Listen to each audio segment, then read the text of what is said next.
नमस्कार साथियों। हम सब जानते हैं कि महाकुंभ आजकल बड़े जोरों शोरों से चल रहा है। बड़े श्रद्धालु देश से विदेश से हर क्षेत्र के लोग वहां जाकर बड़ा पुण्य कमा रहे हैं। वहां त्रिवेणी में संगम पर स्नान करते हैं और स्नान कर कर पुण्य कमाते हैं, अपने पापों से मुक्ति पाते हैं। ये प्रचलन बहुत समय से चला आ रहा है। मैं आज इस विषय पर आप सबका ध्यान आकर्षित करना चाहूँगा, क्योंकि हमारे जीवन के अंदर इस कुंभ और महाकुंभ की क्या महत्वता है, क्या इसकी आध्यात्मिकता है, क्या इसकी धार्मिकता है। इन सारे पहलुओं पर हम विचार करेंगे और इन सारे पहलुओं की पूरी जानकारी प्राप्त करने के लिए मैं आप सबसे अनुरोध करता हूं कि वीडियो के अंत तक जरूर बने रहें। तो दोस्तों, जैसा हम सबको मालूम है कि महाकुंभ एक धार्मिक आयोजन है, एक धार्मिक त्योहार है, और ऐसा त्योहार कि जिसके हर्षो उल्लास के लिए सारा राष्ट्र उसके लिए प्रेरित होता है, तैयारी करता है। बड़ी खुशी खुशी लोग वहाँ जाते हैं, अपने बुजुर्गों को ले जाते हैं, अपने परिवार वालों को ले जाते हैं। सब धार्मिक अनुष्ठान है। ये धार्मिक तरीके से हम सारे लोग इसको मनाते हैं। हम जरूर मनाना चाहिए। हमको संगम में स्नान जरूर करना चाहिए। ये हमारा एक बौद्धिक तत्व भी है। इससे हमारी सांस्कृतिक धरोहर हमारा बना रहेगा। जो हमारा ऐतिहासिक काल से हमारी संस्कार है, हमारी जो मान्यताएं हैं, वो आगे को बढ़ती हैं, और यही हिंदुस्तान की विशेषता है। ये हम जब बचपन में छोटा सा बच्चा होता है तो तब से लेकर और बड़ा होने तक उसको यही संस्कार दिए जाते हैं।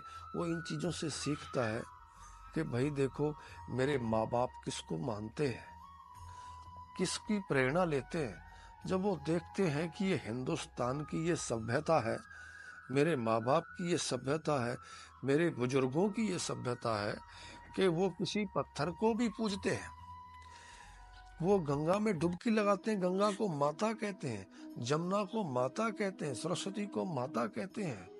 जब हम इन चीज़ों को सारियों को माता कहते हैं तो माता कहने का मतलब है कि हम किसी को मानते हैं।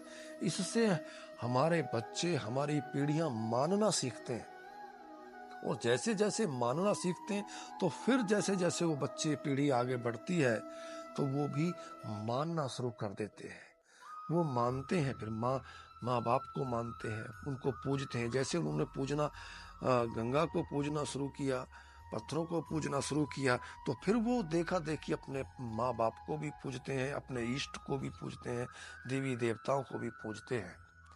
तो यानी कि ये हमारा एक सामाजिक बैलेंस बनाने के लिए, सांस्कृतिक एक बैलेंस बनाने के लिए ये चीज़ें हमारे आयोजन के लिए सब प्रेरणा देते हैं कि सबको इन आयोजनों में बड़ा बढ़ चढ़ कर भाग लेना चाहिए और बड़े अच्छी तरीके से इनको मनाना चाहिए। जैसा हम आज के परिवेश में देखते हैं दोस्तों, कि आज कितना युद्ध है, कितनी वैमनस्यता है। रूस यूक्रेन का युद्ध है, इजराइल फिलिस्तीन का युद्ध है। आए दिन आतंकवाद से सब लोग पीड़ित रहते हैं। कोई किसी पर अटैक करता है, कोई किसी पर अटैक करता है। इन सारी चीज़ों का क्या मकसद है? इन सारी चीज़ों का मतलब है कि ये वैमनस्य स्थापित हो गया, क्योंकि हम लोगों ने, यानी कि दुनिया के लोगों ने किसी को मानना बंद कर दिया। एक दूसरे का आदर सत्कार, एक दूसरे की भावनाओं की कद्र करनी बंद कर दी है। अंतर मन के अंदर शांति नहीं है, इस करके ये वैमनस्य फैल गया संसार के अंदर, और आजकल युद्ध की स्थिति ऐसी बन गई है। तो ये हमारा कुंभ का जो स्नान है, ये दुनिया को यही संदेश देता है, ये दुनिया को आमंत्रित भी करता है, संदेश भी देता है। देखो, ये भाईचारा कायम बना है। हम माने एक दूसरे को, एक दूसरे की कदर करें, और अपने जो भी हमने इंसानियत को नुकसान पहुंचाया, पर्यावरण को नुकसान पहुंचाया, दुनियादारी को नुकसान पहुंचाया, इन सारी चीजों से मुक्ति प्राप्त करें। यही इसका मूल उद्देश्य है। हमारा संत महात्माओं की आध्यात्मिक धरा है हिंदुस्तान की, और इसी की यही विशेषता है कि हम इन संस्कारों को आगे बढ़ाएं, अपने आने वाली पीढ़ियों को प्रेरित करें, उनको गलत रास्ते से बचाएं उनको। कोई भी बच्चा, कोई भी आने वाला बच्चा कोई गलत तरफ ना जाए। जब वो कुंभ में जाएगा तो कुंभ में जाकर उसको तरह तरह के संतों के दर्शन होंगे। उनके दर्शन मात्र से उनको ऊर्जा मिलती है, और ऊर्जा का मतलब है कि वो अपनी पढ़ाई लिखाई में उस ऊर्जा को खर्च कर सकते हैं। वो पॉजिटिव ऊर्जा वो देश की उन्नति के लिए भी खर्च कर सकते हैं। ये देश की धरोहर है, ये उसको खर्च कर सकते हैं। अब ये चीजें हमारे पहलू, हमने दुनिया के पहलू समझ लिए, हमने सांस्कृतिक पहलू समझ लिया कि हमारे जीवन में कुंभ का क्या महत्व है।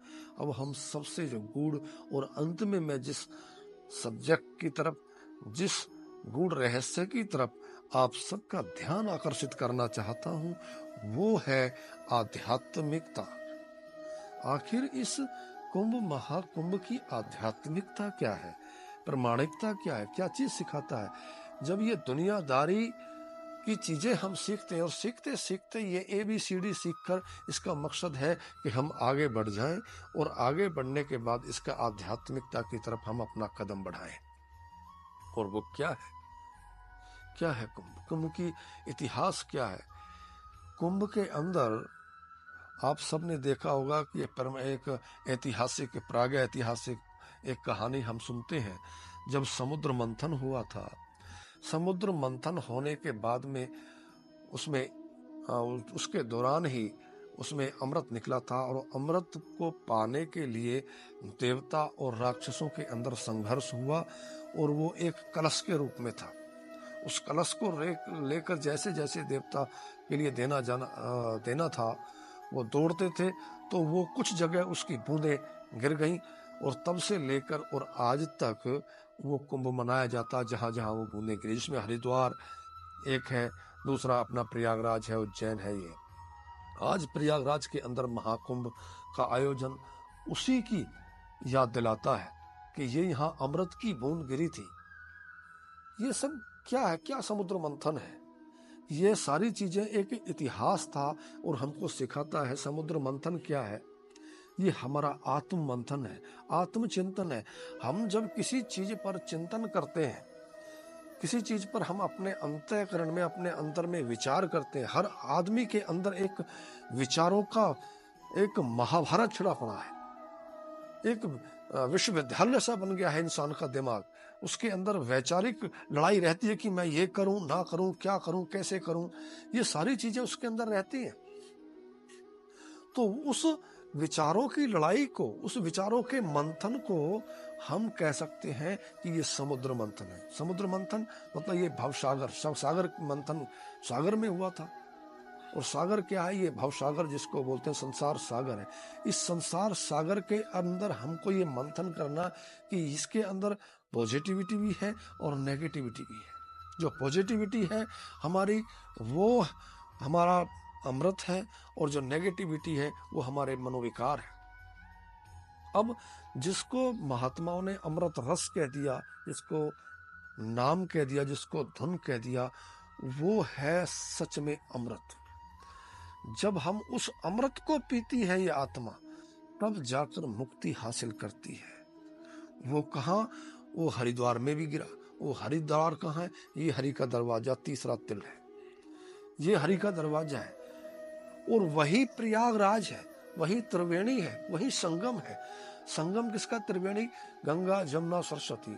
लेकिन जो महापुरुष आध्यात्मिक धरा हिंदुस्तान के जो संत महात्मा हमको सिखाते हैं कि सच्ची त्रिवेणी, सच्चा संगम क्या है, जब ये तीनों नाड़ी एक जगह मिलती हैं, जहां वहां संगम है। इंगला, पिंगला और सुषमना, जहां इन तीनों नाड़ियों का मेल होता है, उस चीज को संगम कहते हैं। वो कहाँ होता है? वही हरिद्वार है, वही संगम है, वही तीसरा तिल है। यहाँ आकर इन तीनों नाड़ियों का मेल एक जगह होता है। जब यहाँ हम दुनिया के लोग, हम जीवात्माएं, जब अपनी कॉन्शियसनेस को, अपनी चेतना को हम इकट्ठा करके यहाँ लाते हैं, जब यहाँ ध्यान केंद्रित कर कर हम वहाँ जम जाते हैं, तब वहाँ जाकर वो अमृत बरस रहा है, जिसको गुरबानी प्रमाणित करती है कि रस अमृत 10वें चुई जाइए। 10वें दरवाजे पर वो अमृत बरस रहा है। ये तीसरे तिल पर लगातार अमृत बरस रहा है। जब हम अपनी चेतना को यहाँ इकट्ठा करते हैं, जब आत्मा उस रस को पीती है, उस रस का पान करती है, उसमें नहाती है, तब उसको कहते हैं कि सच्चे में संगम में स्नान करना है, ये त्रिवेणी में स्नान करना है, ये हरि के दरवाजे में स्नान करना है। और तब ही जाकर सच्चे मायने में हमारी मुक्ति हो सकती है इन दुनियादारों से, इन दुखों से, इस दुनिया के आने जाने से, सबसे हम मुक्त हो सकते हैं। तो इसकी ये आध्यात्मिकता है। तो जितनी भी हमने पहले, हम एक क्लास में जब हम दुनियादारी सीखते हैं, फिर ऊपर बढ़ते हैं, इसका सांस्कृतिक महत्व समझते हैं, ये सारी क्लासें हैं। ऐसे करते करते हम हर चीज का आध्यात्मिक महत्व समझें, और ऐसे करके हम आध्यात्मिकता की तरफ आए। और सच्चा प्रयागराज, सच्चा कुंभ, वो कलश वो यहाँ रखा हुआ है तीसरे तिल पर, उस अमृत को हम पिए, तब जाकर सच्चे मायने में हम कुंभ में स्नान करेंगे। बाहर के कुंभ में भी करें, लेकिन अंतर में कुंभ के भी जरूर, अंतर के जो कुंभ है यहाँ तीसरे तिल पर, यहाँ भी जरूर जाएं, वहाँ जरूर स्नान करें। यही आज का संदेश है। फिर मैं किसी विषय के साथ आप सबके साथ मिलूंगा। तब तक के लिए नमस्कार।